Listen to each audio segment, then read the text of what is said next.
C'est la fête dans toute la France et on va aller à Bordeaux.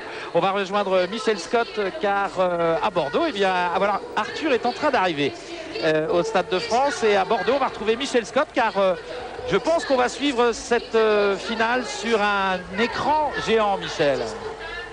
Absolument, Roger. L'ambiance ici est empreinte de la même tension et de la même ferveur qu'ailleurs. Nous nous trouvons au Mondial Café, le lieu des rassemblements depuis le début de la Coupe du Monde ici à Bordeaux, un lieu qui n'a pas désempli depuis 33 jours.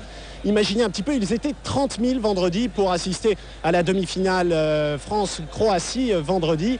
Et c'est un chiffre qui sera probablement dépassé ce soir. Ils sont déjà plusieurs milliers rassemblés devant cet écran géant, effectivement, qui se trouve derrière moi. Un écran visible jusqu'à 350 mètres. Mais la foule va probablement remplir un espace beaucoup plus grand encore. En tout cas, la fête bat son plein depuis le milieu de l'après-midi. Il fait très chaud ici sur les rives de la Garonne et la température, sans nul doute, va monter encore de plusieurs degrés dans les heures qui viennent. Merci beaucoup Michel. Retour au Stade de France où une pancarte a été brandie, gagnée pour Fernand Sastre. C'est vrai qu'on pensera beaucoup à Fernand Sastre au cours de cette finale. Je suis persuadé que les joueurs de l'équipe de France lui dédieront cette finale à ce monsieur qui a été pour beaucoup dans l'organisation de cette Coupe du Monde et qui a même été le premier à la souhaiter. On va aller faire un petit tour maintenant, tiens, au Brésil. Antoine Guédot à Rio. Alors, est-ce que la tension et la température montent à Rio, Antoine ? Écoutez, côté animation musicale, nous sommes servis. Côté supporters, il n'y en a pas encore beaucoup qui sont arrivés. Mais je suis aux côtés de Maria, qui est arrivée, elle, 3 heures avant le match. Alors, Maria, comment vous allez vivre ce match? Qu'est-ce que vous ressentez en ce moment? Oh, je vis bien. Je pense que tous les Brésiliens, ils sont contents parce que le Brésil vient à la finale avec la France. Ouais. Pour nous, c'est sensationnel. Je vis tout le monde comme tout Brésilien. Hein. Et si les Brésiliens marquent un but, qu'est-ce que vous allez crier? Oh, il va dire un goal bien fort. Voilà, il y aura beaucoup d'ambiance quand même sur la plage de Copacabana dans un instant. Merci Antoine. Et ça y est, allez les Bleus, allez les Bleus. Je crois que Didier Deschamps a été entendu. Inès, vous savez que j'en parlais tout à l'heure, mais les joueurs de l'équipe de France souhaitaient que le public français soit un petit peu plus enthousiaste, les soutienne un peu plus, car c'est vrai que dans ce public, il y aura à peu près 40% d'invités. Est-ce que vous, dans la loge dans laquelle vous allez vous trouver, vous allez hurler, vous allez encourager les joueurs? Oui, on va acheter des petits drapeaux et des petits trucs. Vous ne portez pas un maillot. Alors maintenant, la grande mode quand même, c'est de porter le maillot de l'équipe qu'on veut supporter. Oui, mais on va acheter des drapeaux tout à l'heure, avant que le match commence. Alors, Ruud Gullit est en train d'arriver, entraîneur, joueur et ancien immense joueur, alors qu'on a vu Arthur arriver tout à l'heure et que dans le Stade de France, on diffuse en ce moment de la musique et que ça y est, les joueurs de l'équipe de France sont arrivés sur la pelouse pour prendre un peu la température. Dugarry au téléphone, en train de discuter avec je ne sais qui. Vous savez qu'ils peuvent prendre des amendes quand le téléphone sonne, le téléphone portable sonne à des moments où on n'a pas le droit de s'en servir. Pires, petite réflexion pour Pires qui cherche peut-être son épouse dans les tribunes. Et voilà Dugarry qui a l'air très très très détendu. C'est pourtant Marcel Desailly un peu plus le regard un peu plus fermé. C'est pourtant probablement le jour le plus important de leur carrière. Vous vous rendez compte, Inès? Jouer une finale de la Coupe du Monde, je ne sais pas à quoi ça peut correspondre dans votre métier. Ça doit être au moment où on fait le plus grand défilé dans la plus grande ville devant le plus grand nombre. C'est extraordinaire ce qui leur arrive. C'est génial et ils représentent leur pays, donc c'est très important. Voilà les joueurs de l'équipe de France, certains se rongent un peu les ongles. Christian Carambeu, dont l'épouse Adriana va défiler tout à l'heure. Et puis Inès, je vous propose d'aller dire bonjour à deux jeunes garçons qui sont pas très loin de nous. Ils sont en dessous à leur poste de commentateur. Il y en a un qui va commenter sa 10e finale de Coupe du Monde. Vous vous rendez compte, ça fait 40 ans. Et comment ils ont mis les maillots de l'équipe de France. Alors là, bravo Thierry, Jean-Michel, je voudrais officiellement vous féliciter. Merci Roger, bonjour Inès, bonjour à tous. Bonjour. Eh bien écoutez, oui, nous sommes là, gagnés progressivement par l'émotion, parce qu'on est arrivé très tôt au stade. On l'a vu vide et on l'a vu se remplir et finalement, ce sont des moments que je crois on n'oubliera jamais. Oui, d'abord parce que quand on a été footballeur, on a un jour rêvé, même si on était loin, très très loin de disputer une Coupe du Monde. Et puis, eh bien, ce sont les jeunes, c'est Bichentelli Sarassou, c'est Didier Deschamps, c'est Fabien Barthès, c'est Christophe Dugarry qui vont jouer cette rencontre. On aurait aimé être à leur place, mais on sera de tout cœur avec eux. Et même s'il y a de l'ambiance ici, il y a surtout de la tension, de l'émotion. Et je pense que les anciens footballeurs sont un petit peu comme moi, c'est-à-dire qu'ils sont très très légèrement tendus, Roger. On reste vigilant, hein, Roger. Oui, mais je sais que vous êtes prêts pour le coup d'envoi de ce match. On va se quitter un petit instant et on se retrouve très vite ici au Stade de France où l'ambiance et la température et la tension montent. À tout de suite.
Sur un même album avec West,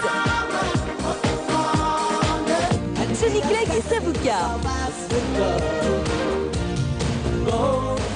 Cap Soleil, que des hits de folie. Jimmy Cliff, Khaled, Morricante. Cap Soleil, que des numéros 1 pour faire la fête tout l'été.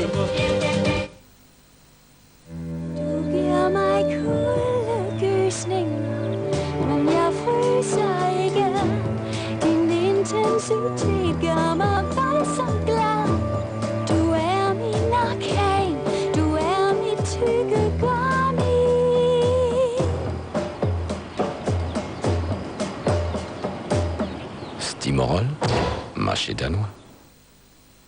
Chérie FM présente Grise, la bande originale du film mythique.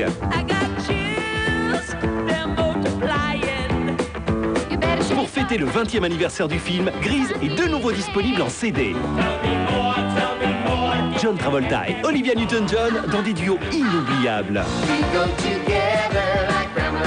24 chansons cultes.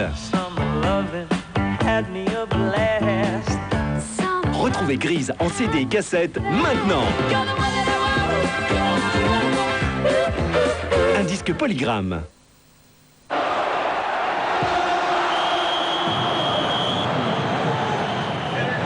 Pour Danone, un rêve, c'est comme un enfant. Il naît, il grandit, il se réalise. Avec la Coupe du Monde, Danone encourage tous les espoirs. Danone alimente tous les rêves, même les plus grands. Il faut croire en ses rêves. Pratiquez Danone. Vos cheveux sont cassants? Vos cheveux n'ont pas le moral? Voici Fructis des laboratoires Garnier, le premier shampoing fortifiant au concentré actif de fruits. Fructis de Garnier, c'est prouvé. Le concentré de vitamines et d'acides de fruits Fructis fortifie les cheveux en profondeur et les rend 2 fois plus forts, vraiment plus résistants. Les cheveux brillent de toute leur force. Shampoing fortifiant Fructis, garanti par les laboratoires Garnier.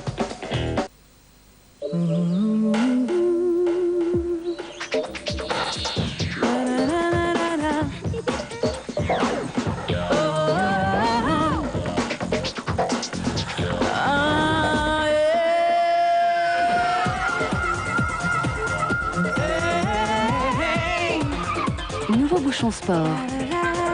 Nouvelle bouteille souple. Vittel invente l'eau mobile. Vittel, pour les athlètes du quotidien.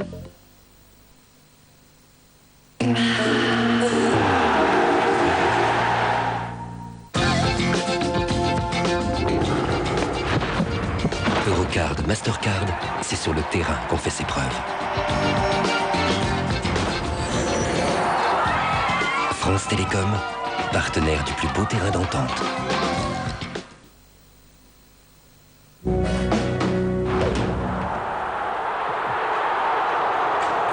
Retour au Stade de France où on a l'impression qu'il y a un miroir à la place de la pelouse avec cette grande toile couleur de ciel légèrement nuageux. C'est absolument magnifique. Les joueurs de l'équipe de France, Diomède, Vieira et les autres, Trezeguet, qui à la fois détendus mais en même temps semblent assez concentrés. Tiens, on va demander à Christian Jean-Pierre. Oh, Franck Leboeuf qui va disputer son deuxième match depuis le début de cette Coupe du Monde. Et le deuxième, ça n'est pas rien pour lui, ce sera la finale. On est à 1h28 minutes du coup d'envoi. On va avoir Christian Jean-Pierre qui va nous dire, je crois qu'il a eu quelques indiscrétions sur l'ambiance dans le car Roger Lemaire vous a dit un petit mot tout à l'heure, Christian. Oui, Roger, j'ai eu la chance le privilège d'aller sur la pelouse du Stade de France et j'ai effectivement rencontré Roger Lemaire, qui est l'adjoint d'Aimé Jacquet. Il m'a raconté un petit peu l'ambiance qu'il y avait dans le car durant le parcours entre Clairefontaine et le Stade de France. Les joueurs ont été, pas bouleversés, mais émerveillés par l'accueil du public français. Mais ils sont extrêmement concentrés. Ils sont rentrés dans la partie. Ils ont bien sûr pris cet accueil du public en pleine figure, mais ils sont vraiment rentrés dans le match. Et Roger Lemaire m'a dit qu'il n'y avait vraiment aucune dispersion au sein du groupe.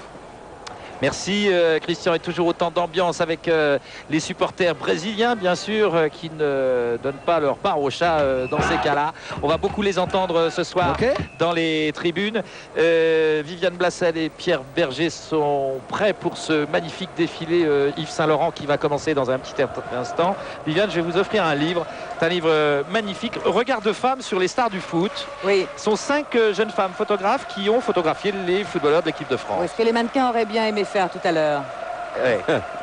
Alors, il paraît, avant d'aller sur ce défilé qui va commencer dans 10 secondes, je crois que je voudrais qu'on ait une image de l'hôtel de ville. Regardez, l'hôtel de ville est noir de monde. C'est extraordinaire. Il doit y avoir au moins déjà 30 à 40 000 personnes qui se sont amassées devant le grand écran de l'hôtel de ville. On revient tout de suite au Stade de France, car maintenant c'est à vous, Pierre Berger et Viviane, pour ce somptueux défilé. Je l'espère, ça devrait être magnifique. Oh, oui, enfin vous allez regarder. En tout cas, effectivement, c'est le moment merveilleux juste avant le match de la finale, du mariage entre la haute couture et le football à son plus haut niveau. C'est 40 ans de création, une rétrospective magnifique. Et comme toutes les grandes histoires, Pierre Berger, c'est une histoire toute simple, l'histoire de 2 hommes. C'est l'histoire de 2 hommes. C'est Michel Platini qui est venu un jour demander à Yves Saint-Laurent de faire quelque chose et ça s'est fait. Alors, on demande qu'est-ce que la haute couture a à voir avec le foot.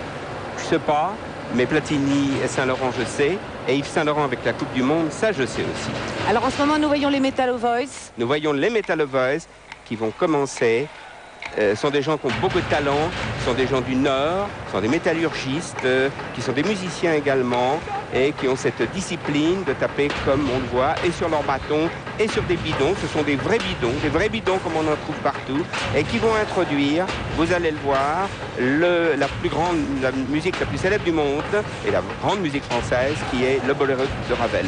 Ils sont 100 musiciens autour du stade. Ils sont 100 musiciens et ils vont faire entrer 300 mannequins, 300 modèles dont les noms, beaucoup sont célèbres. Ça veut dire les 300 plus belles femmes du monde. Elles sont là et elles vont arriver, pas encore, mais dans un moment. Alors il faut expliquer qu'il y a sur la pelouse, bien sûr, une toile bleue qui reflète le ciel. Il y a une toile bleue qui reflète le ciel pour protéger la pelouse. Et les mannequins ne portent pas de talons hauts, les fameux talons hauts de toutes les femmes. Elles n'en portent pas, on leur a fait des chaussures spéciales à semelles compensées, plates, pour ne pas abîmer la pelouse du Stade de France. Alors cette rétrospective, Pierre Berger, c'est un an de travail, plus de 900 personnes. Oui, c'est un an de travail, même 15 mois de travail. Et il y a 300 mannequins, il y a 100 Metal Voice. Voilà, les mannequins sont en train d'entrer. Les mannequins sont en train d'entrer, on le voit lentement. Et il y a 70 maquilleurs, 70 coiffeurs, il y a toute une ingénierie autour. Enfin, pour résumer tout ça, 900 personnes, tout compris, travaillent pour ce défilé qui va durer très exactement 15 minutes et qui représente 40 ans de création d'Yves Saint-Laurent. Alors c'est sur une chorégraphie d'Olivier Massart. C'est une chorégraphie d'Olivier Massart, une mise en image pour ceux qui la regardent aujourd'hui de Philippe Lallemand. Et c'est une chorégraphie que nous aimons beaucoup parce que ça n'est pas un défilé de mode, il faut le préciser. Ça va être une vraie chorégraphie, des vrais mouvements avec des vraies lignes, des vrais mouvements de foule. Enfin, quelque chose de plutôt très intelligent, en tout cas je l'espère.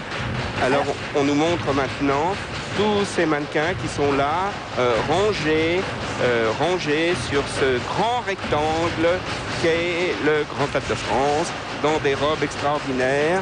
Pour moi, ce sont des déesses antiques qui sont là, caparaçonnées de rêves, caparaçonnées par Yves Saint-Laurent et qui vont préparer l'arrivée des dieux du stade. Alors je sais que ceci est un hommage à la création de Saint-Laurent, qu'il est bien difficile de classer ce qu'il a fait depuis 40 ans, mais que vous avez quand même tenté une classification. Nous avons tenté une classification, mais c'est vrai qu'elle est difficile. Mais cette classification, elle est faite par thème et on voit ce défilé devant nous maintenant. Le premier thème de toutes les robes inspirées par les arts. Par les arts, parce que le flirt d'Yves Saint-Laurent et de l'art est très ancien déjà. On sait qu'il a abordé tous les grands artistes, que ce soit Goya, que ce soit Matisse, que ce soit Picasso, que ce soit Andy Warhol, le pop art et Fernand Léger et beaucoup d'autres encore. Et voilà, on les voit évoluer et on entend cette musique exceptionnelle qui est derrière nous et qui est le boléro de Ravel. Alors la toute première robe que l'on verra ce soir sera même plutôt, je pense, un smoking. Je veux dire, la première robe date de 1966. La première robe date de 1966 et c'est le smoking d'Yves Saint-Laurent, c'est-à-dire ce clin d'œil fait à la garde-robe masculine pour en revêtir les femmes, c'est-à-dire d'une certaine manière à la fois pour leur donner le pouvoir et pour leur donner cette espèce de charme unique. On voit des robes et d'ailleurs on entend le stade qui applaudit parce que les gens ne s'y trompent pas.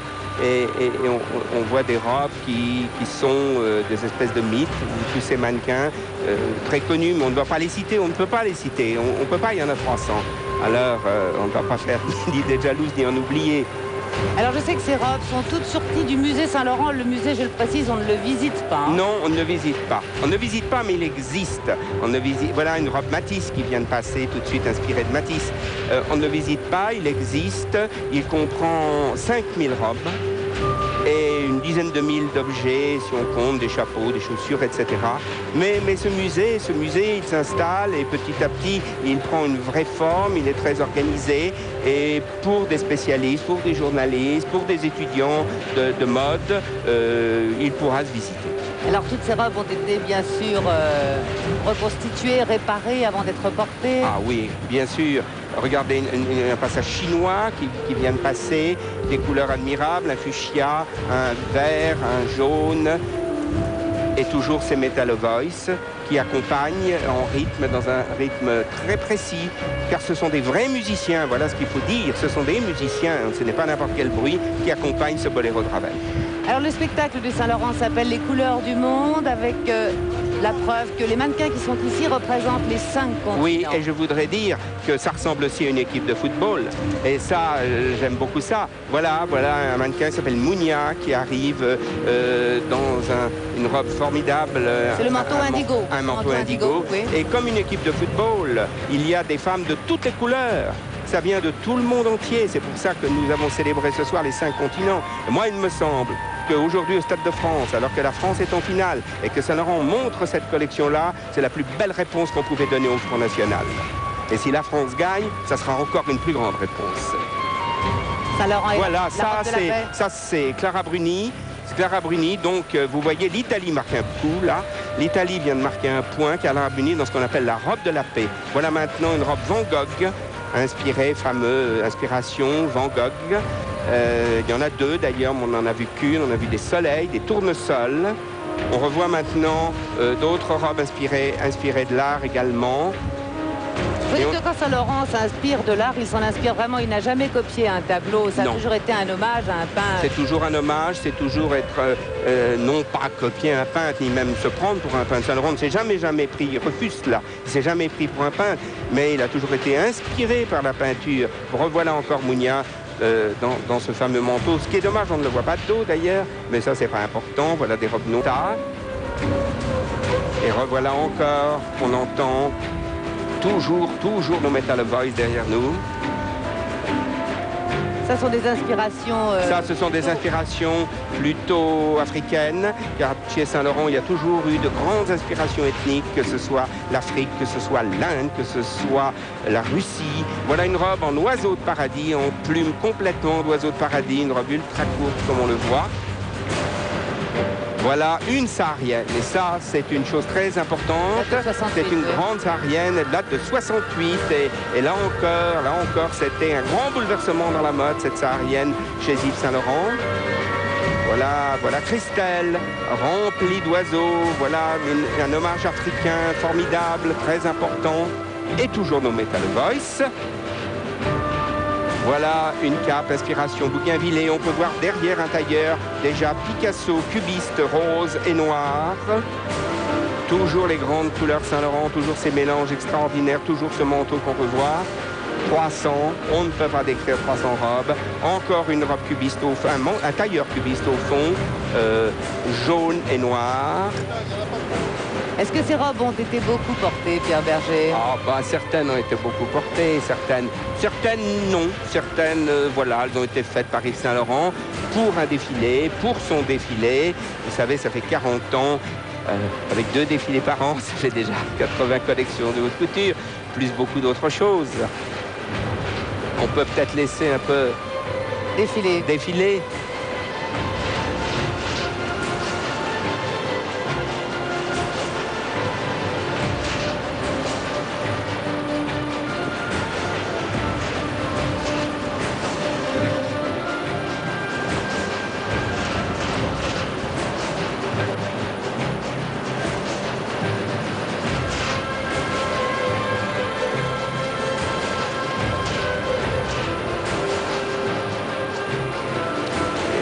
Et on imagine, Vienne de la Selle, comment ça a été difficile pour Olivier Massard de régler 300 mannequins en très peu de temps finalement, parce que réunir 300 mannequins en même temps, on ne peut pas les avoir pendant des semaines. Donc ça a été en 24 heures, tout ça s'est fait 48 heures. Elles sont 6 groupes de 50, je crois.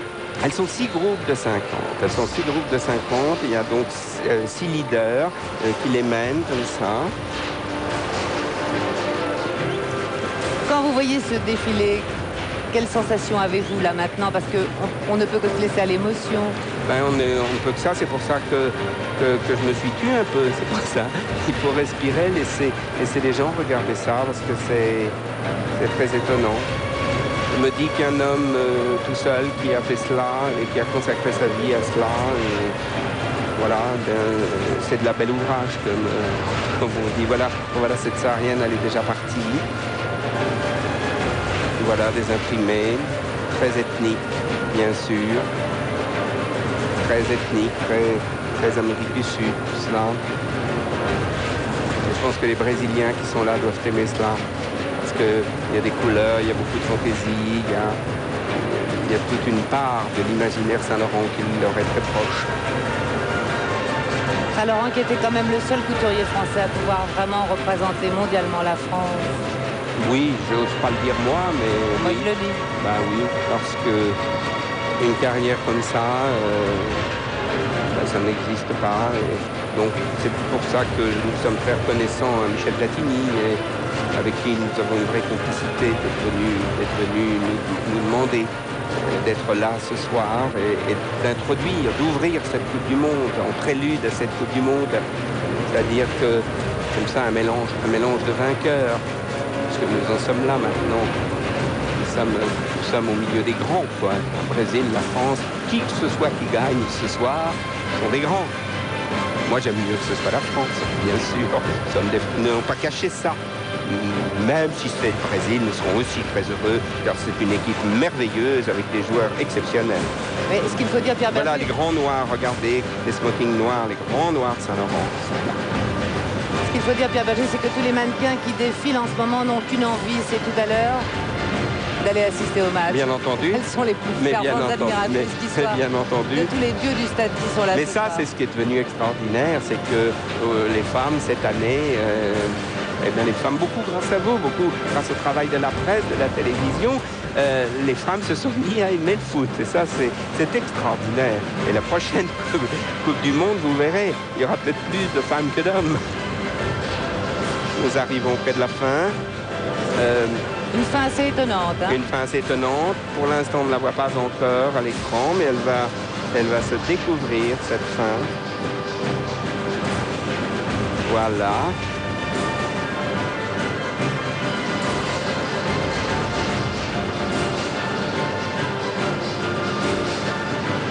Voilà, on la voit.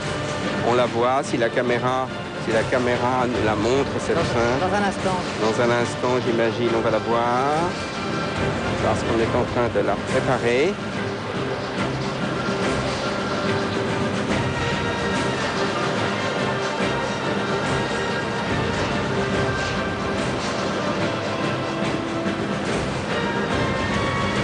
Voilà, les mannequins s'affairent.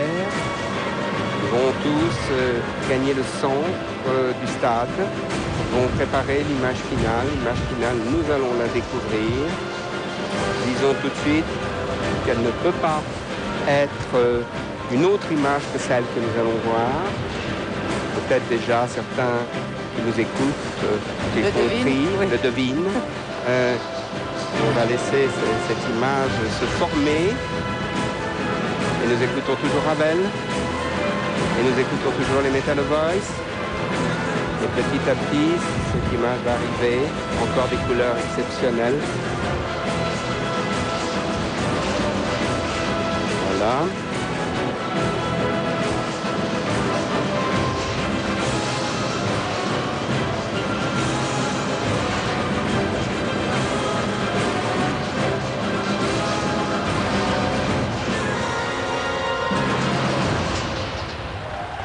Et voilà, un grand YSL fait de 300 mannequins, ce grand sigle célèbre, fait de 300 mannequins sur la pelouse, qui est un ciel rempli de nuages. Carla Bruni qui est devant nous. Je crois que les mannequins sont émus. Les mannequins sont émus, mais nous aussi. Parce que c'est... Voilà, on a présenté en effet les 5 continents du monde. Et c'était bien de cela qu'il s'agissait. Et maintenant, tout le monde va s'éparpiller.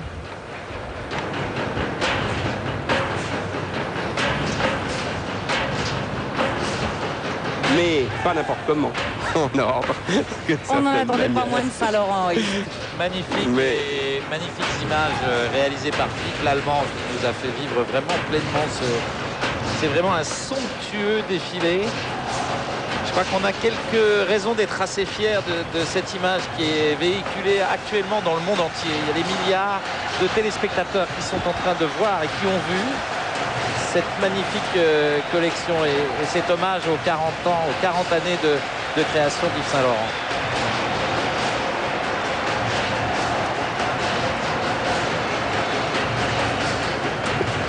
Voilà Yves Saint-Laurent, on l'a aperçu furtivement.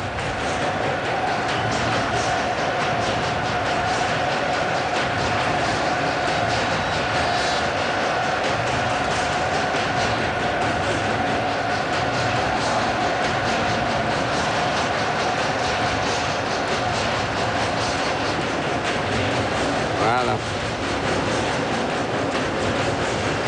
C'est fini ça. C'est fini. Nous. Ah non, c'est pas fini. On est toujours à l'antenne, Pierre. Ah voilà Yves Saint-Laurent. Voilà, et Carla Bruni toujours. En colombe de la paix. En colombe de la paix.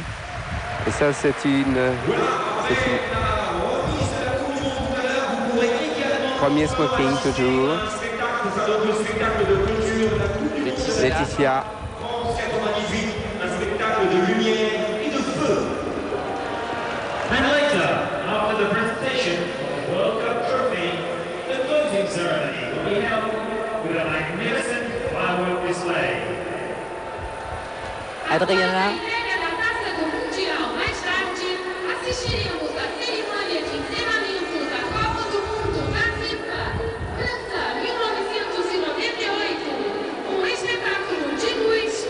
Voilà, il y avait une écharpe qui n'était pas une écharpe Yves Saint-Laurent, alors que Bernard Lama, depuis le début de la Coupe du Monde, filme tout ce qu'il peut, tout ce qu'il voit.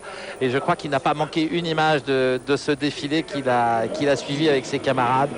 Christophe Dugarry, impressionné lui aussi.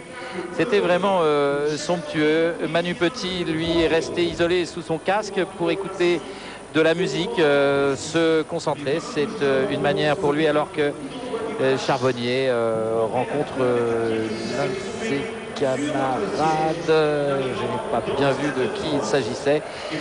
Voilà, Pierre, je crois que c'était assez formidable de voir cet élément de féminité, cet élément féminin arriver et s'imposer dans un stade de football où par principe ce sont les hommes qui sont là et la féminité apporte disons un peu plus de sensibilité, de douceur et de gentillesse et d'amitié dans ces sports. Moi j'ai toujours cru ça et la vraie question était de savoir si on allait pouvoir s'imposer, si ça n'allait pas être pris un peu en ridicule ou en dérision. Finalement je crois que le public a fait une ovation oui. à ce défilé qui était très très très beau, alors que bien maintenant le stade est pratiquement plein en dehors de quelques loges, car on doit encore voir quelques verres pour commencer à fêter cette finale, ça et là, autour du Stade de France. Les supporters français ont l'air décidés réellement à faire la fête pour cette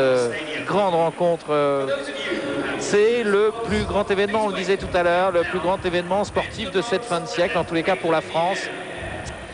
Alors que Joe Avalanche, qui était avec nous tout à l'heure, et Lennart Johansson, président de l'UEFA, et l'ex-président de la FIFA sont déjà prêts devant cette Coupe du Monde, et que les peintures de guerre, qui sont des peintures de supporters et non pas des peintures de guerre, sont maintenant sur tous les visages. On va se quitter le temps d'une page de publicité, et ensuite vous allez retrouver pour le journal de 20h bien entendu Claire Chazal en direct du Stade de France. Pierre Berger, merci. Viviane, à bientôt. Merci. La pub et le journal. À tout de suite.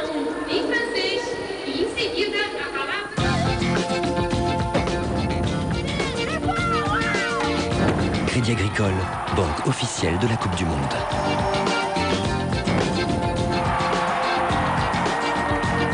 Manpower, réseau officiel de travail temporaire.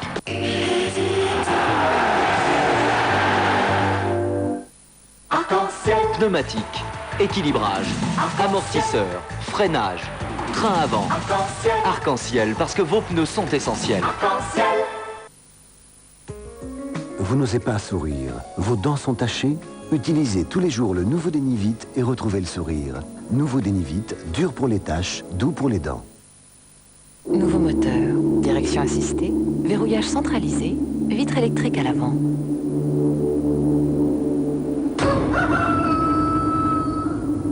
Série limitée Opel Corsa Coupe du Monde.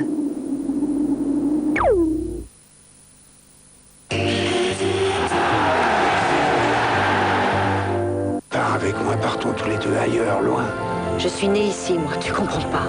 Arrêtez! Vous êtes devenus complètement fous, qu'est-ce qui se passe? C'est un peuple qui se bat pour son indépendance sur sa terre. Tu comprends que ça change tout pour nous, Ariane? Non! On va jusqu'au bout, on se battra jusqu'au bout. Je ne veux pas me battre contre ces gens. Là, j'ai plus rien. Villa Vanille, chronique de la chute d'un empire. Lundi à 20h50 sur TF1. Ce soir, la France est en finale. On touche du bois et on y croit.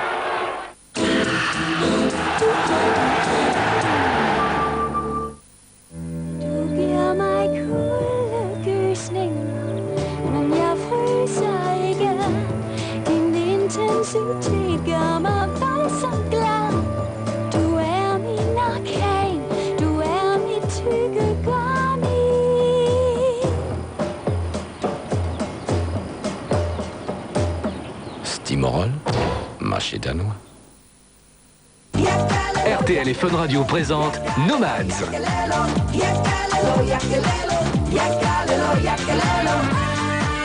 Yakalelo, premier extrait de l'album de Nomads.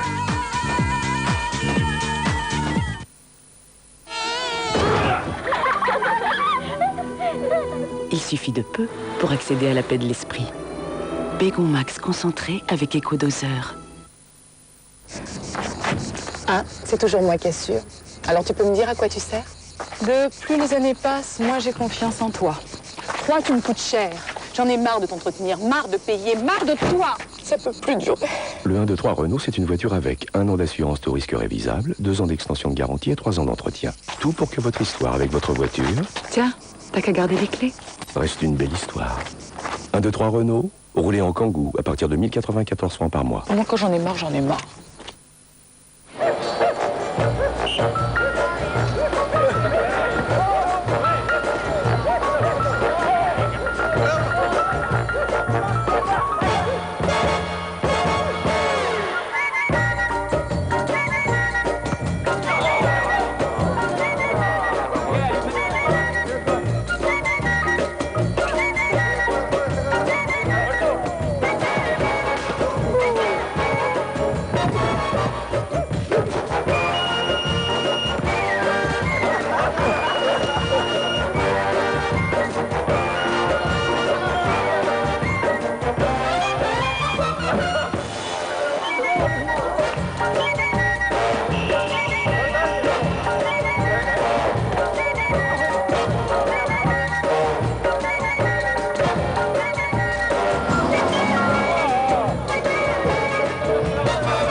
Alors cet été, on va gratter et on va gagner plein de voyages. Cet été, chez Esso, gagner plein de voyages. You smile, you fly, there's love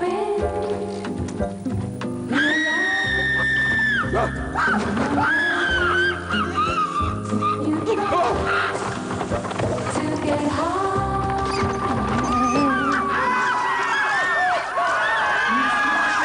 Vous pouvez choisir de vous tromper ou d'ouvrir les pages jaunes.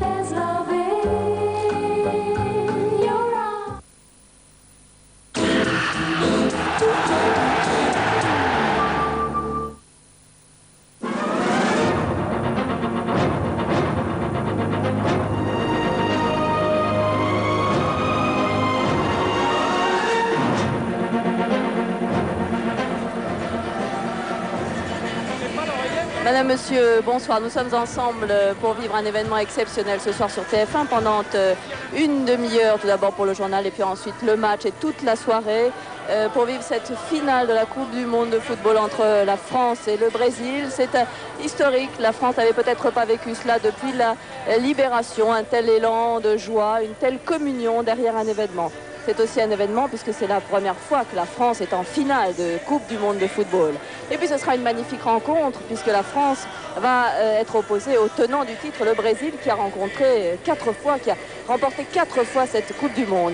Les Bleus auront maintenant à relever le défi de cette finale. Ils auront aussi à défendre les couleurs du continent européen face au continent sud-américain. Vous entendez la musique brésilienne derrière moi après un magnifique défilé d'Yves Saint-Laurent. Il y a déjà beaucoup de monde dans les rues des grandes villes de France, beaucoup de monde sur les Champs-Élysées. À Paris, nous allons le voir avec tous nos envoyés spéciaux, toutes nos équipes. Voyez les vues magnifiques de ce stade. Et puis nous avons le plaisir de recevoir Lionel Jospin qui est à nos côtés pour donner son sentiment sur cet élan national, sur l'équipe de France. Lionel Jospin, le Premier ministre qui a suivi ces rencontres assez souvent, il va nous le dire. Alors nous venons d'apprendre la composition de l'équipe de France. Je vous en donne le détail. Voyez, Fabien Barthès, Lilian Thuram, Franck Leboeuf qui remplace comme prévu Laurent Blanc, Marcel Desailly, Vicente Lizarazu et puis 3 milieux récupérateurs. Un peu à souligner, Christian Carambeu, Didier Deschamps et Emmanuel Petit, Yuri Djorkaeff qui vient de l'Inter de Milan, Zinedine Zidane, Stéphane Guivarc'h. Et puis à noter une surprise pour le Brésil, une très grosse surprise pour ceux qui aiment le football. Ronaldo ne sera que remplaçant, il ne rentrera pas sur le terrain dans la première formation, il sera remplacé par Edmundo. Alors, l'équipe du Brésil était à Lesigny tout au long de ces jours derniers pour se reposer. L'équipe de France était à Ozoir-la-Ferrière. Les deux équipes sont arrivées en quart peu après 19h. Le Brésil a d'ailleurs précédé l'équipe de France, les Bleus. Tout de suite, les dernières heures de ces équipes avant le match avec Lucie Sauboul. Ils sont concentrés, presque recueillis. C'est le moment décisif, l'heure du départ. Il est 18h. Le car transportant les 22 joueurs, leur entraîneur et l'équipe technique quittent le domaine de Clairefontaine. Massés derrière les grilles, plusieurs centaines de supporters enthousiastes attendent depuis ce matin cet instant magique. Ils sont venus acclamer les Bleus, leur équipe.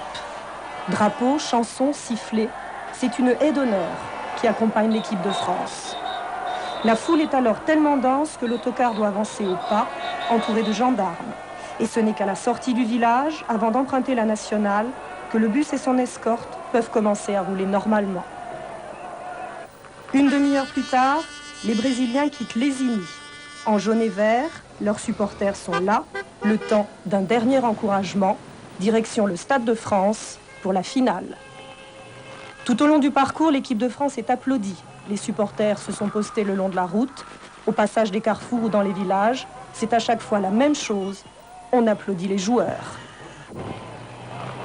À 19h, les Brésiliens arrivent les premiers au Stade de France. Précédant les Bleus d'une dizaine de minutes, il leur reste alors 2 heures avant le début de la finale. Voilà, alors c'est dans ce magnifique Stade de France que cette finale de la Coupe du Monde va se jouer. Vous voyez Fabien Barthès à l'échauffement dans le stade. Tout de suite Fabien Barthès qui est le gardien de but de l'équipe de France, de l'équipe d'Aimé Jacquet. Ce stade, vous le savez, accueille 80 000 personnes. Tout a été fait pour assurer la sécurité du stade. Le public est arrivé très tôt, dès 18h, avec les maillots bleus ou les maillots jaunes. Vous le voyez, vous voyez les supporters. Voyons quelques images de l'ambiance autour du stade, juste avant cette rencontre, avec Sigrid Sancy et Laurent Sauvage. De l'ambiance et encore de l'ambiance, vous en vouliez, vous en aurez. Et si l'intérieur est à l'image de l'extérieur, le public ce soir sera très chaud.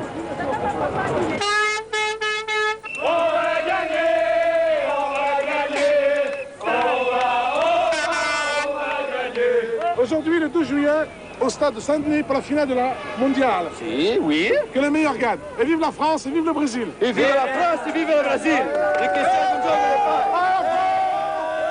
Et c'est à qui criera ou chantera le plus fort, à celui qui sombrera dans le délire le plus profond. Et à ce petit jeu-là, on peut dire que les Brésiliens ont le sens de la démesure et celui des arguments de poids. Les Français, eux, sont plutôt dans l'humour et la dérision.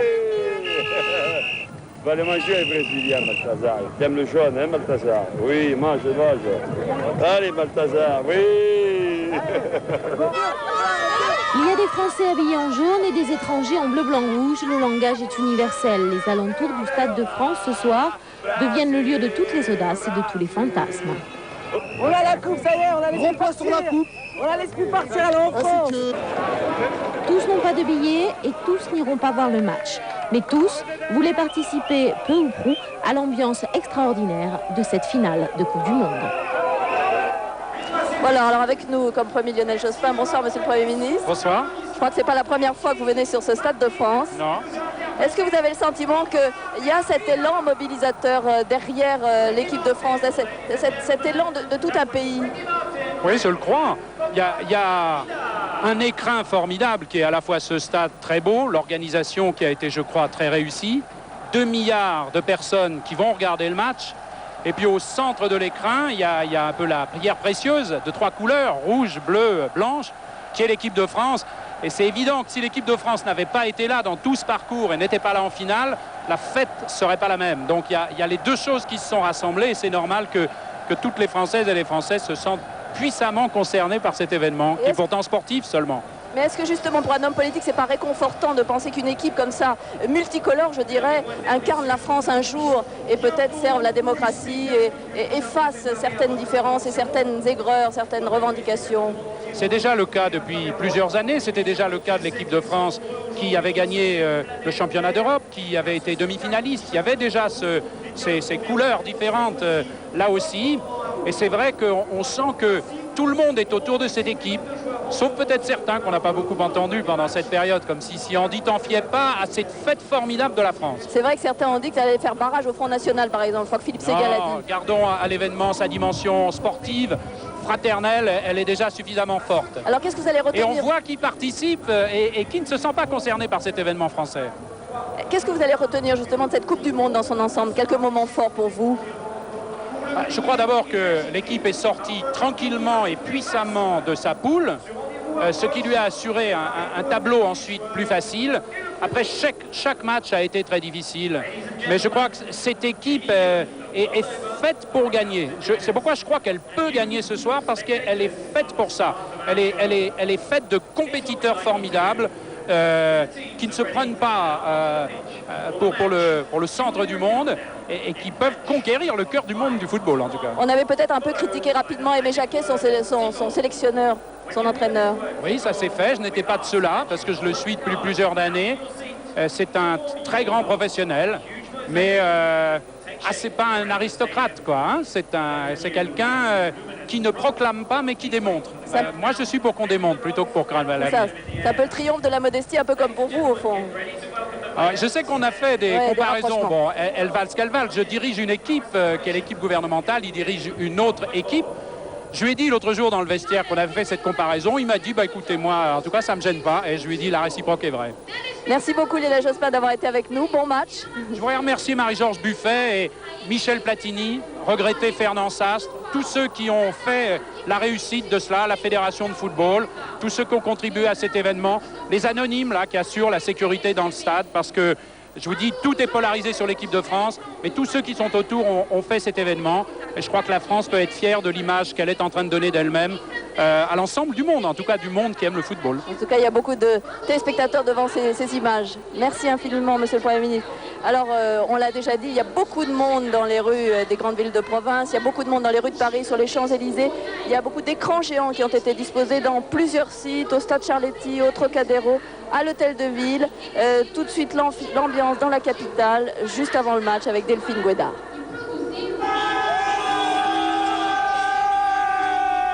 Qui pourrait croire que la finale ne commence qu'à 21h? Sur les Champs-Élysées, dans le cœur des supporters, la France a déjà gagné. C'est nous qui avons gagné, on le sait, alors c'est pour ça qu'on fait la fête avant.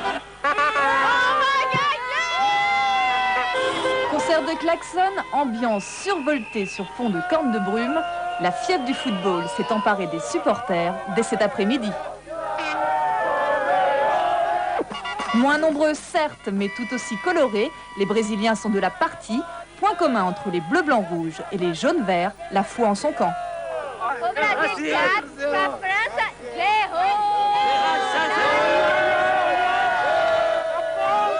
La France, 3-0. Seule certitude, quel que soit le vainqueur, les Champs-Élysées seront en fête ce soir, Français et Brésiliens côte à côte. Voilà, et nous rejoignons tout de suite Gauthier Rybinski avec beaucoup de bruit derrière moi. Gauthier qui est à l'Hôtel de Ville où un écran géant a été installé, Gauthier. Oui, c'est exact. Écoutez Claire, l'image se passe de commentaires. Nous allons vous montrer tout de suite les images que nous avons pu tourner en compagnie d'Éric Vaillant et de Georges Aligan. Elle se passe de commentaires. La place de l'Hôtel de Ville est littéralement noire de monde depuis cet après-midi, 15h. Il y a un monde fou. Les gens sont là pour jouer de la corne de brume, pour être grimés, pour passer éventuellement à la télévision aussi. C'est une foule compacte qui est là depuis cet après-midi, je vous le répète, depuis 15h. Et ici, la caméra peut vous montrer ce petit détail, il est intéressant. Il y a actuellement un certain nombre de supporters qui sont juchés sur les toits d'un immeuble de la rue de Rivoli. C'est vous dire combien la place est pleine et compacte.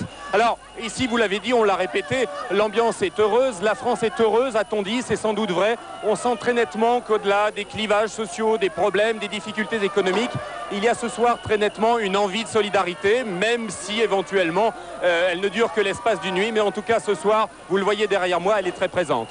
Merci beaucoup Gauthier. Tout de suite, un rappel de cette équipe de France qui va jouer tout à l'heure face au Brésil. Je rappelle d'ailleurs que pour le Brésil, une grosse surprise, Ronaldo sera absent d'entrée de jeu sur le terrain. Il sera remplaçant et remplacé par Edmundo. Mais tout de suite, le détail de l'équipe de France et le portrait des joueurs avec Fabrice David.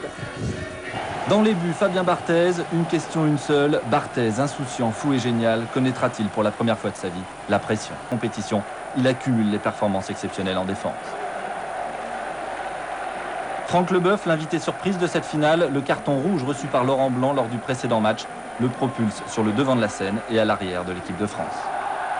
Marcel Desailly, cet homme est un mur en défense. Personne depuis un mois ne l'a encore pris en défaut. Défenseur gauche, le basque Lizar Azul mesure 1,69 m, mais il est infatigable. Christian Carambeu, le néo-calédonien, il y a un mois et demi, il remportait une finale prestigieuse, la Ligue des Champions, avec le Real de Madrid. Didier Deschamps, capitaine, 75 sélections chez les Bleus. Deschamps, c'est le plus beau palmarès du football français. Emmanuel Petit, l'une des révélations de cette Coupe du Monde, il est partout, il défend, il attaque, il a même marqué une fois contre le Danemark.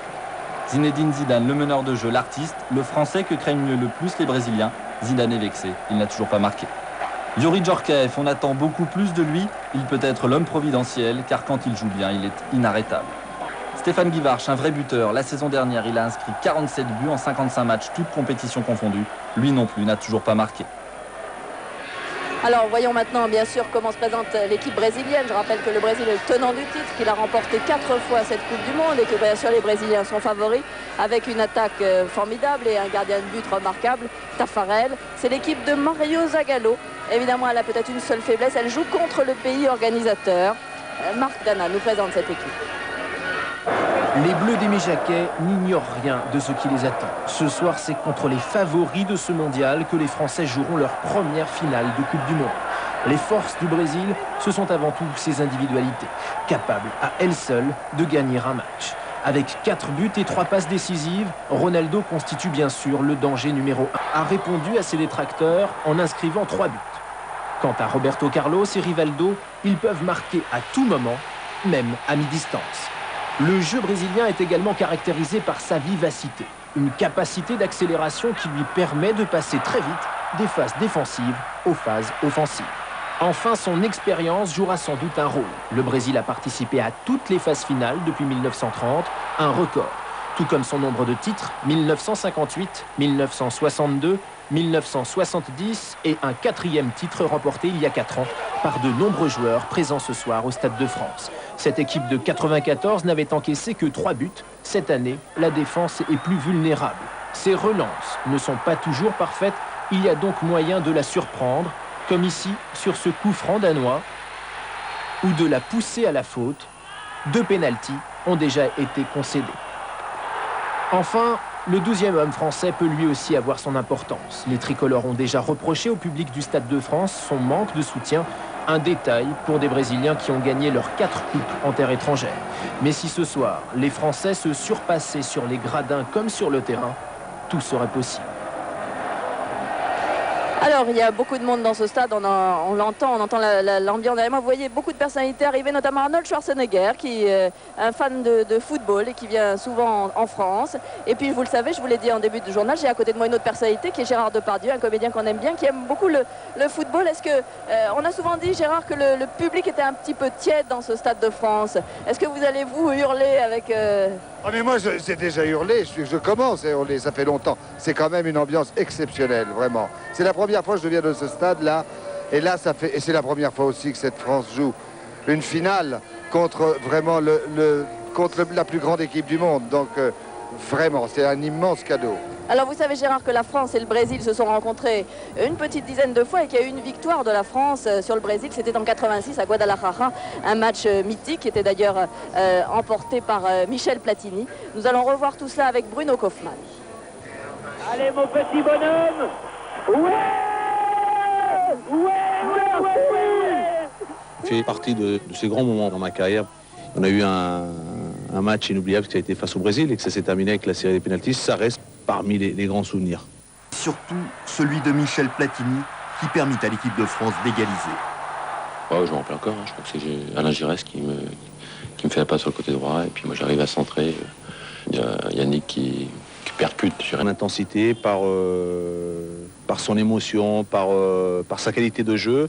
Je crois que dans ce match, il y a un record qui n'a pas été encore battu, c'est celui de la conservation du ballon à l'intérieur du terrain, du carré de jeu. Toute la France rêve de revivre ce soir ces mêmes scènes de l'IS à l'issue d'une confrontation dont l'enjeu sera bien évidemment plus important qu'en 86. Voilà, alors nous allons écouter Jean Tigana qui va peut-être être ou le voir d'ailleurs, me dit Alain Semama, Jean Tigana qui sera peut-être le successeur d'Aimé Jacquet comme entraîneur de l'équipe de France. Aimé Jacquet, vous le savez, a dit qu'il raccrocherait après cette Coupe de France et cette finale. Voilà. Le voilà qui arrive, qui sera donc peut-être le futur entraîneur de l'équipe de France. Le voilà à l'arrivée au Stade de France. Et puis dans quelques instants, des images de l'arbitre. Il faut savoir que l'arbitre est un Marocain. Il s'appelle Saïd Belkola. C'est un inspecteur des douanes de 42 ans. Il est le premier Africain à arbitrer une finale de Coupe du Monde. Il a déjà arbitré 2 rencontres au cours de cette Coupe. Allemagne, États-Unis, Argentine, Croatie. Vous voyez pendant ce temps-là l'arrivée des joueurs. Deschamps, Didier Deschamps sur cette image. Et Zinedine Zidane à ses côtés. Au cours de ces matchs, l'arbitre a distribué, il faut le savoir, 12 cartons jaunes, mais pas de cartons rouges. Saïd Belkola est arbitre officiel depuis 1983. Alors, évidemment, sans doute, l'ambiance au Brésil est très chaleureuse. Le Brésil est composé d'une population qui est amoureuse du ballon rond et de ses joueurs, de ses footballeurs. Le Brésil qui a remporté, on le sait, 4 fois cette finale de Coupe du Monde, ce qui explique cet engouement, cet amour. Tout de suite, l'ambiance à Rio avec Martin Zara. Signe du destin peut-être, il pleut sur Rio en ce jour de finale. Ce n'est pas l'image que l'on a habituellement de Copacabana, désertée par les Cariocas. La fête sera-t-elle gâchée? Certains en sont à implorer le ciel. Ces incantations peu sérieuses seront-elles efficaces? D'autres préfèrent en tout cas avoir recours à des plantes aux vertus mystérieuses chargées de protéger à distance les joueurs.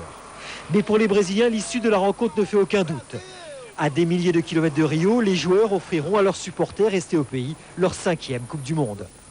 2-0 nos franceses. Brasil 2-0 hoje. Nunca perdemos, só perdemos só por 50. Brasil!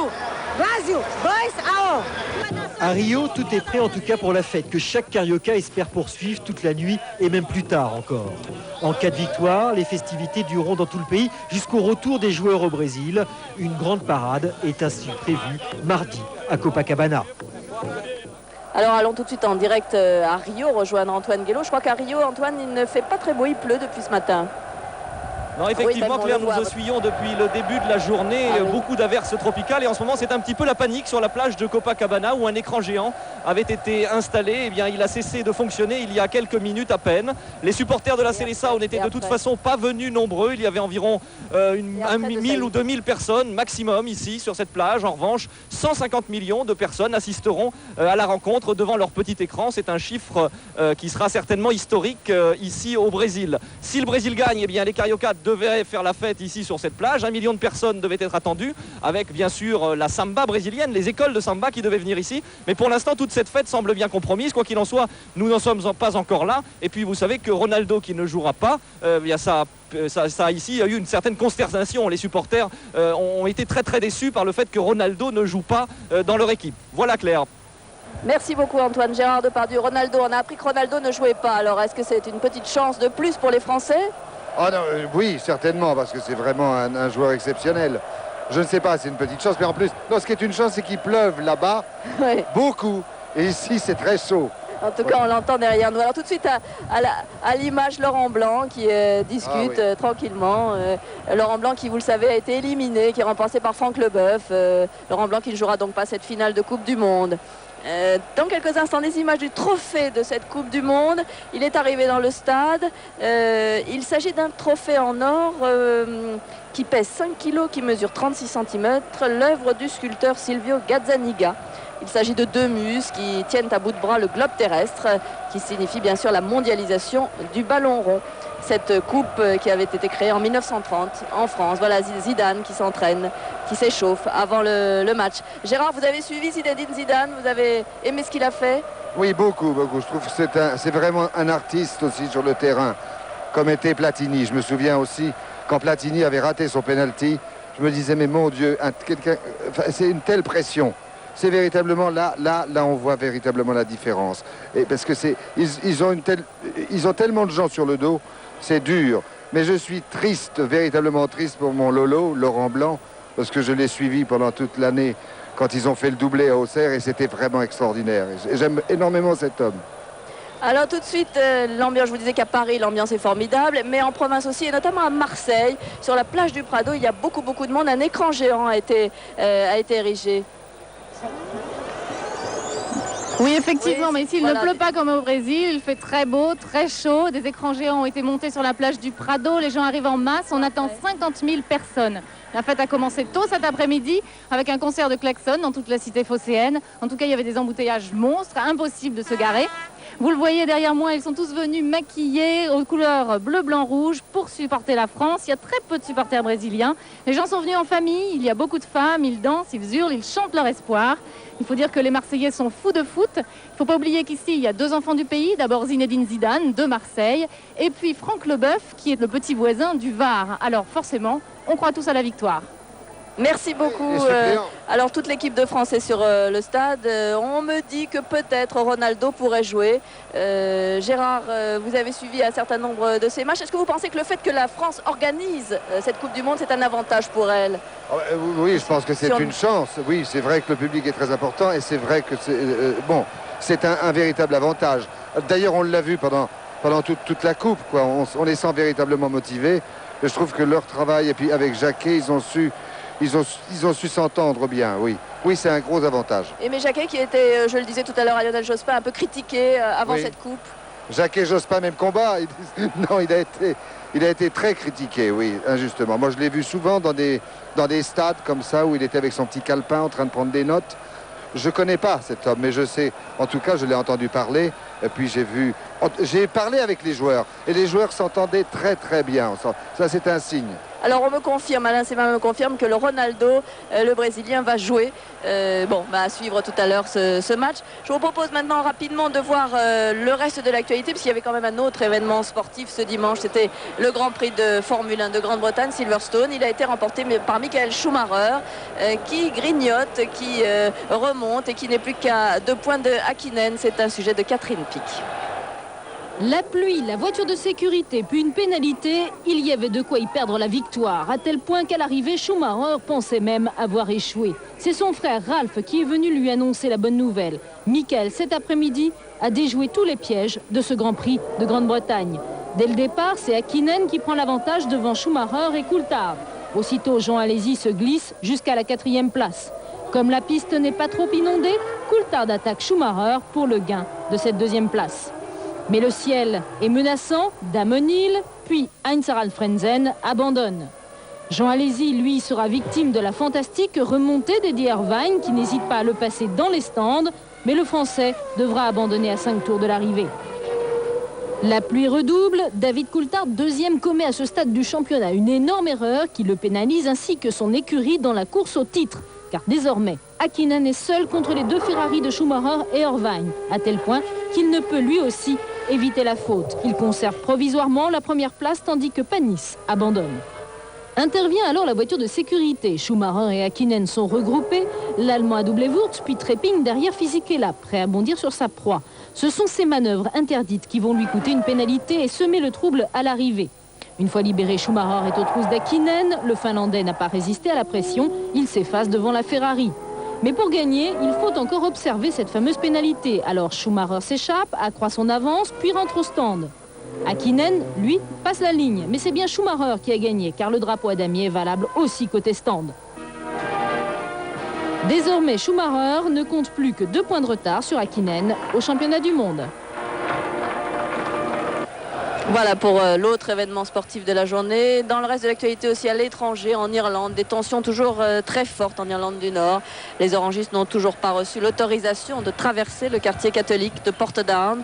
Et le bras de fer se poursuit avec les forces de l'ordre. La nuit dernière, 3 enfants sont morts dans l'incendie de leur maison. Un incendie vraisemblablement d'origine criminelle. Voilà pour le reste de l'actualité. Nous revenons à l'ambiance de ce Stade de France qui est très chaude, formidable. Juste avant que nous prenions l'antenne à 20h, vous avez pu suivre le défilé d'Yves Saint Laurent. 300 mannequins qui avaient été choisis par Yves Saint Laurent, un spectacle qui célébrait les 40 ans de mode du couturier. La chorégraphie en était signée Olivier Massard. Vous avez entendu Pierre Berger le commenter avec Viviane Blassel. Des mannequins venus d'une 50aine de pays sont apparus aux 4 coins du terrain et ont évolué, vous le voyez, sur une immense toile bleue au rythme de 100 tambours et du boléro de Ravel. Vous voyez Yves Saint Laurent qui regarde ces mannequins et ces modèles dans la loge d'Yves Saint Laurent. D'ailleurs, on peut apercevoir Catherine Deneuve et Isabelle Huppert. Parmi tous ces mannequins, ces 300 plus belles femmes du monde, on peut noter Carla Bruni par exemple ou Laetitia Casta. Alors, pour cette 16e finale, cette 16e Coupe du Monde et cette finale France-Brésil, je crois qu'il est temps de revoir peut-être les moments forts, tandis que nous voyons sur ces images les joueurs s'entraîner. Djorkaeff ici, revoyons les moments forts de cette Coupe du Monde. On n'oubliera pas le suspense au cours des matchs qui opposaient la France à ses adversaires. On n'oubliera pas aussi que la Croatie s'est révélée au cours de cette Coupe du Monde, est arrivée 3e, c'était sa première participation. Tous ces moments nous sont résumés par Anne-Sophie Christophe. La dernière Coupe du Monde du siècle sera une fête populaire. Tel était le souhait des organisateurs. La première émotion, ce sont ces stades pleins à craquer, prêts à bondir.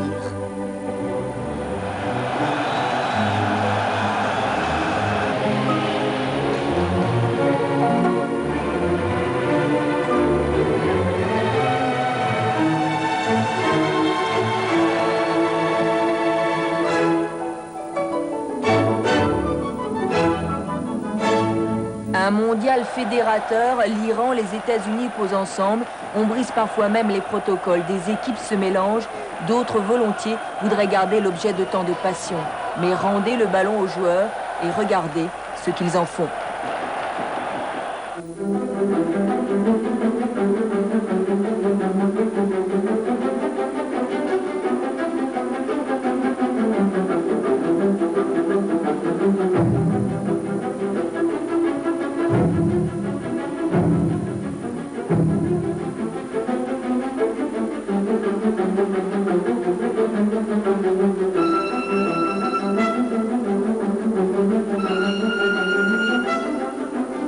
Jamais au cours d'un mondial, on n'aura accumulé tant de gestes. Petits mais lourds de conséquences, 1000 fois répétés, ils ont souvent précédé des réactions de peine ou des réactions de joie. 64 matchs au total, il en manque un. Qui des Brésiliens ou des Français transformera ce ballon en or et déclenchera la dernière émotion de ce mondial? Réponse sous peu. Voilà, alors les joueurs continuent à s'entraîner. Vous voyez Thierry Henry et Emmanuel Petit sur ces images. Ils vont tout à l'heure donc affronter le Brésil pour cette finale de Coupe du Monde. Il y a eu tout à l'heure le défilé d'Yves Saint-Laurent. Il y aura après le match un spectacle pyrotechnique. On entend la musique derrière nous, Ricky Martin qui chante. Gérard Depardieu, vous allez suivre évidemment le match. Est-ce que vous êtes surpris par cette liesse, par cette passion à la fois chez les femmes, chez les hommes Oh, non, je ne suis pas surpris parce que c'est un tel événement, c'est tellement extraordinaire. Non, parce que ça a changé même la couleur des gens dans la rue. Il y a véritablement tout le monde s'aime là, véritablement. Il y a une grande paix. Ça a changé aussi le comportement des Français, j'ai l'impression. Ils sont plus courageux, ils discutent moins. Ils y vont davantage.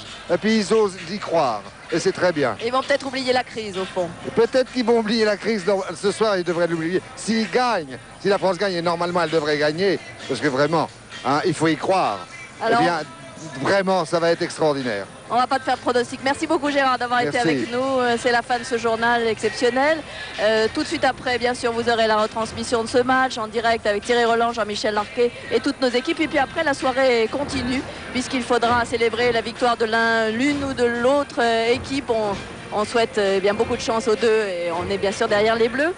Tout de suite après, la méthode Catherine Laborde. Je vous souhaite une excellente soirée et un très bon match.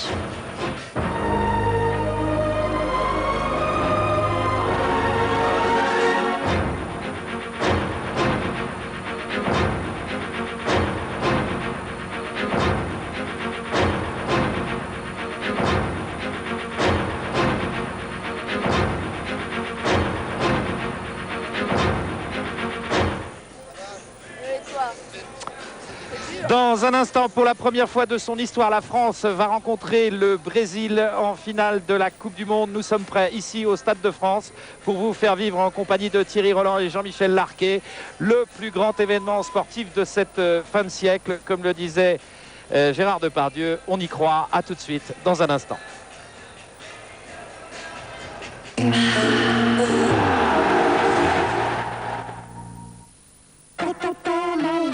Si tu marches et tu pourras gagner des voyages au Congo, direction le Péchou, des millions de cadeaux. Je sais pas, il y a que chez Cet été chez Esso, gagner des voyages aux Caraïbes. Viens, mon beau chat, sur mon cœur amoureux. Retire les griffes de ta patte et laisse-moi plonger dans tes beaux yeux. Mêlés de métal et d'agate. Sheba, une histoire entre votre chat et vous. Partez en vacances. Partez où vous voulez. Bouygues Télécom couvre déjà les principales stations de montagne, 5200 km de littoral et les lieux touristiques. Et pour que même en vacances, vous restiez près de vos proches, Bouygues Télécom vous offre 6 heures de communication gratuite sur les 2 numéros de votre choix. Bouygues Télécom. Téléphoner devient un 6e sens. Vous n'avez jamais vu une collection de vidéos comme ça. Le meilleur des films d'action. Avec toutes les stars de l'action, du suspense et du kickboxing. Une collection de 50 films à tout casser. Même les prix.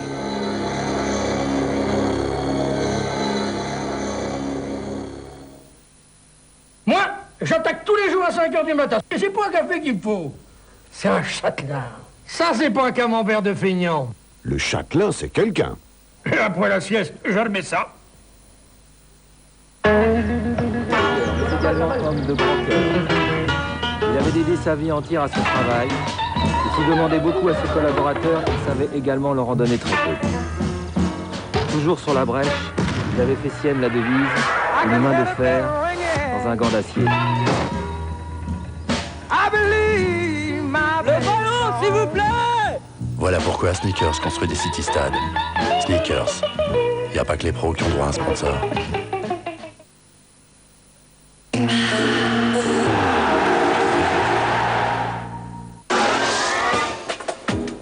Vous semblez être un jeune homme sérieux. Oui, surtout en ce qui concerne votre fille. Jeune homme bien sous tout rapport, cherche jeune fille riche pour mariage, héritage, vertige, trahison. Et à 22h30, Annie Girardot. C'est un monstre tout à fait normal. Un monstre très très équilibré. Bruno Kremer. Tu vas risquer ta situation toute ta vie, quoi. Jacques Perrin. Il y a des otages. Venez éviter le massacre. Et Claude Brasseur. 20h50, un baiser avant de mourir. 22h30, une robe noire pour un tueur. Mardi, sur TF1. Eh oui, les courses et le tiercé, moi, c'est mon dada. Alors avec le journal Bilto, prenez l'avis du bon. Quintet. 3 Aircall, 2 Plixis, Glissando, 14 Star, Roof 4, Texan Heroes. Pas de grosses surprises, mais aucun favori à l'arrivée. Dans une course aussi ouverte, cela donne un quintet de plus de 2 260 000 francs qu'en poche 3 parieurs très perspicaces. Le quartet frôle 112 000 francs et dépasse 10 000 dans le désordre, tandis que le tiercé, pas vraiment difficile, est encore le parent pauvre. 6 157 francs 80 tout de même pour l'ordre et presque 800 dans le désordre. 2 sur 4, 468.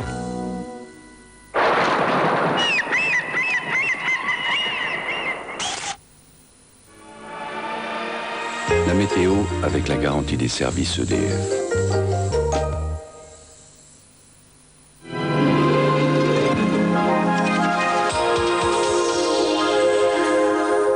Bonsoir. Attention, regardez bien ce bulletin. Ce qui va se passer n'est pas ordinaire. Je ne parle pas des nuages, bien sûr. Les nuages, c'est l'ordinaire. Un ordinaire dont on se passerait bien, mais ils sont là et bien là. Et ça va durer encore quelques jours. Par exemple, une perturbation pluvieuse est arrivée ce soir sur les côtes de la Manche. On devrait la retrouver demain matin de la Vendée jusqu'à la Lorraine. Elle n'arrivera sur Saint-Denis qu'après le match, à l'avant du soleil, à l'arrière du soleil. Dans l'après-midi, elle va progresser vers le sud et en rencontrant l'air chaud, des orages pourraient éclater sur les Alpes. Toujours du soleil sur le nord-ouest. Toujours du soleil près de la Méditerranée. Les températures resteront stationnaires demain matin et demain après-midi, elles pourraient même baisser un petit peu, le minimum pour Brest et pour Cherbourg, le maximum pour Nîmes. Et puis demain, vous fêterez les Henri, les Joël et les Bleus, quoi qu'il arrive. Ça, c'était l'ordinaire. Passons maintenant, s'il vous plaît, à l'extraordinaire.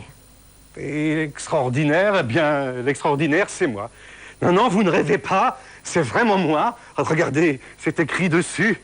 Et alors pourquoi ai-je pété les plombs à ce point-là?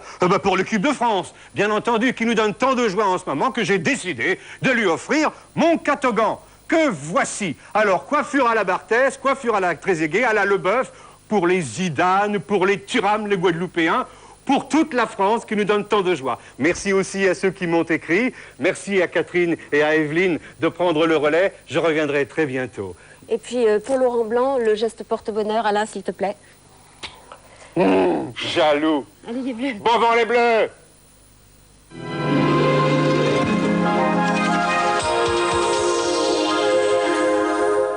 C'était la météo avec la garantie des services EDF.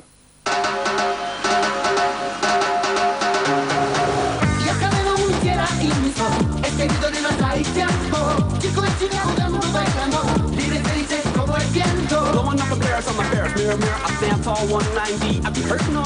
It's like a paper how I'm able to rock around the world. Grab a girl for those who didn't know my name is Earl. Yakalelo, yakalelo, yakalelo, yakalelo, yakalelo, yakalelo, yakalelo, yakalelo, yakalelo, yakalelo, yakalelo.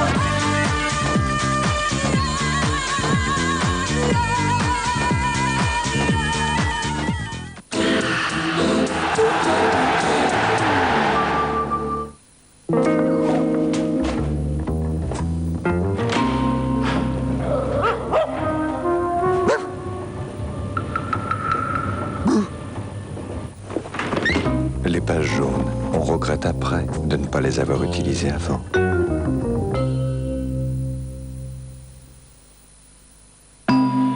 C'est carré, ça s'empile et ça se range dans tous les coins. C'est le cube de Butagaz.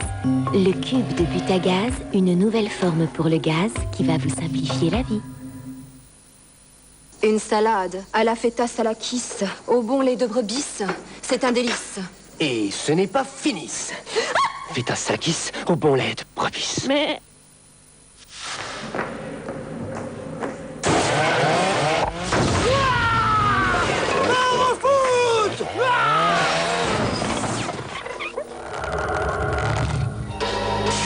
Il me fallait bien un orangina rouge. Orangina rouge. Mais pourquoi est-il aussi méchant?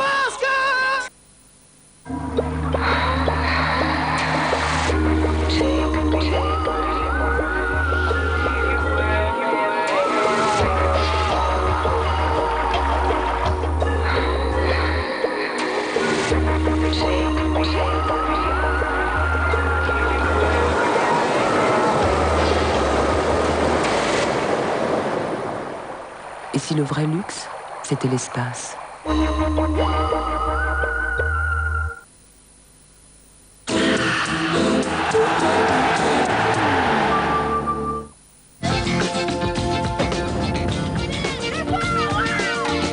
Crédit Agricole, banque officielle de la Coupe du Monde.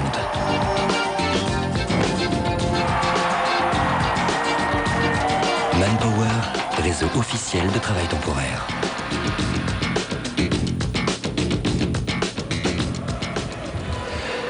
Bonsoir à tous et à toutes et retour au Stade de France à 19 minutes du coup d'envoi. Le gouvernement français danse, Martine Aubry, Elisabeth Guigou, Monsieur Guessot, Madame Trottmann, alors que Laurent Fabius, président de l'Assemblée nationale, est un petit peu moins rock'n'roll avant le coup d'envoi de cette finale. Giroud, on a eu une information puis une autre contradictoire. Ronaldo ne devait pas jouer sur la première feuille de match que nous avons eue et on vient d'apprendre qu'il était quand même sur la feuille de match. Alors intox? Il y a deux hypothèses, ou bien il souffre vraiment d'une blessure et c'est plutôt ce que je crois parce qu'il s'était très peu entraîné ces derniers jours et ils ont fait un essai, alors il n'avait pas mis sur la feuille. La deuxième hypothèse, mais ça ne ressemble pas aux Brésiliens, ils auraient essayé de monter un coup d'intox pour tromper les Français, mais je ne crois pas à la dimension de ce match. C'est vrai qu'on avait vu ce matin et on l'a vu dans des images de téléfoot qu'il semblait souffrir des deux genoux, dit-on, peut-être un petit début de tendinite. Oui, enfin il est un petit peu atteint mais ça doit aller puisqu'ils le font jouer. Alors Guy, on va commencer avant cette rencontre par voir avec Philippe Huy quelles sont les forces et les faiblesses des deux finalistes de cette Coupe du Monde de la France et du Brésil. La force du Brésil, c'est bien sûr son attaque. La meilleure de ce mondial, les joueurs de Zagallo ont marqué 14 buts. Le danger, 10 jeux. La finale peut être difficile pour lui puisqu'il va tomber sur la meilleure défense du tournoi, celle de l'équipe.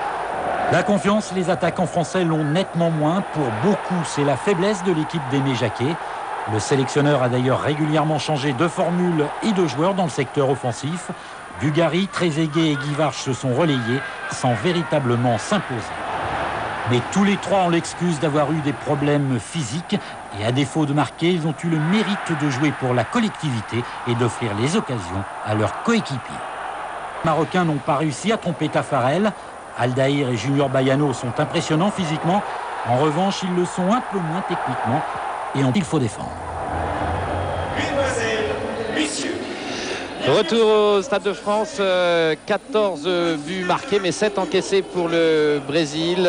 Le Stade de France où Mick Jagger est arrivé il y a quelques secondes pour assister à cette finale. On l'avait déjà aperçu dans les tribunes, je crois que c'était du côté de Bordeaux, Mick Jagger, ou de Marseille plus précisément. On va retrouver Thierry et Jean-Michel. On va donc assister à une finale entre la meilleure attaque de cette Coupe du Monde qui sera opposée à la meilleure défense. Voilà, et c'est tout un programme parce que, avec ce que vous venez de dire, eh bien, tout est situé. On devrait assister à un match extraordinaire. En général, il y a des finales qui sont fabuleuses, il y en a d'autres qui sont un peu décevantes.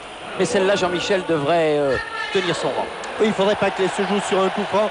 Un coup franc, par exemple, signé Roberto Carlos, puisque le dernier but encaissé par les Français contre l'équipe du Brésil, ce fut sur un coup franc de Roberto Carlos. Roberto Carlos qui a été gêné contre le Danemark.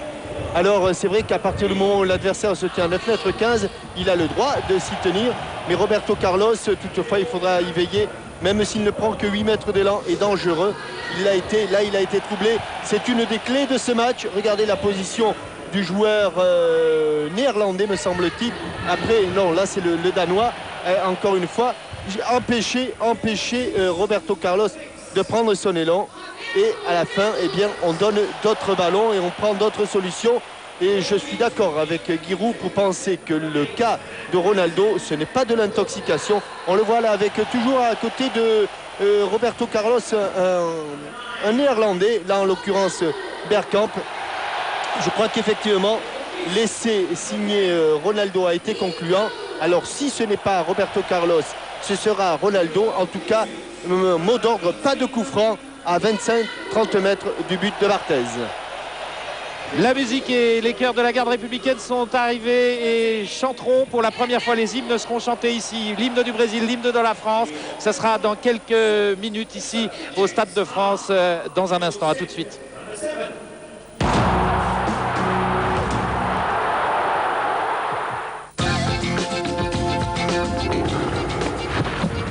Eurocard, Mastercard, c'est sur le terrain qu'on fait ses preuves. France Télécom, partenaire du plus beau terrain d'entente.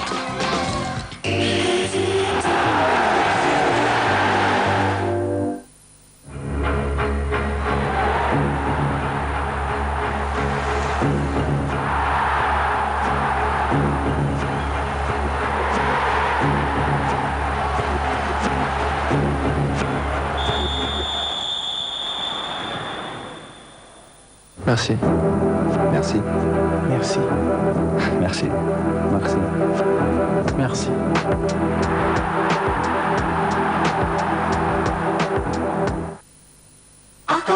Pneumatique, équilibrage, amortisseur, freinage, train avant. Arc-en-ciel, parce que vos pneus sont essentiels.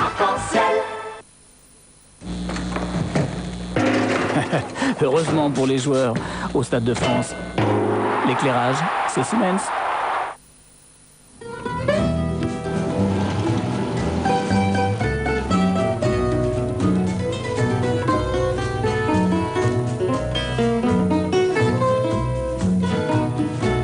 ¿Qué te importa que te ame si tú no me quieres ya? El amor que ya pasado no se debe recordar. Sí, Ramón. Fui la ilusión de tu vida. ¡Gol! Hoy represento el pasado. France Télécom, partenaire du plus beau terrain d'entente. You can be mother when you are a man. Open up, you know that you can. Open your eyes and open your mind. Open your thoughts, your heart can't be blind. Never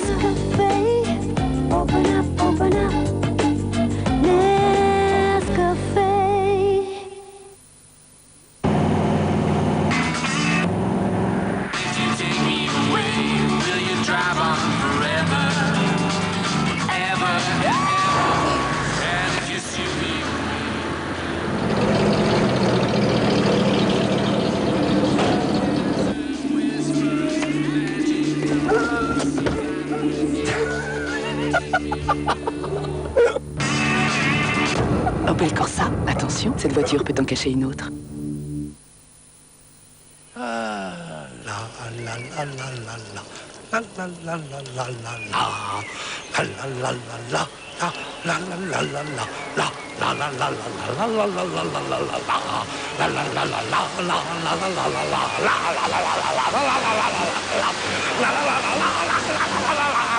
Virgin Cola.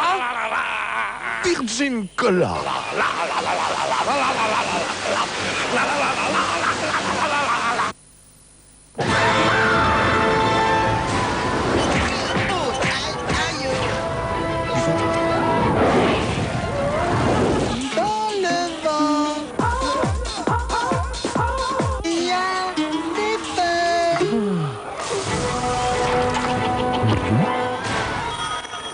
Ouais. Oui. Pardon. Oh non. Non mais c'est bien. C'est vous le patron.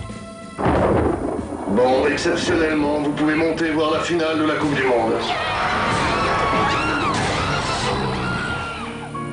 Dis donc, je savais pas qu'ils avaient l'électricité là-haut. Bah ouais. Là-haut, c'est le paradis.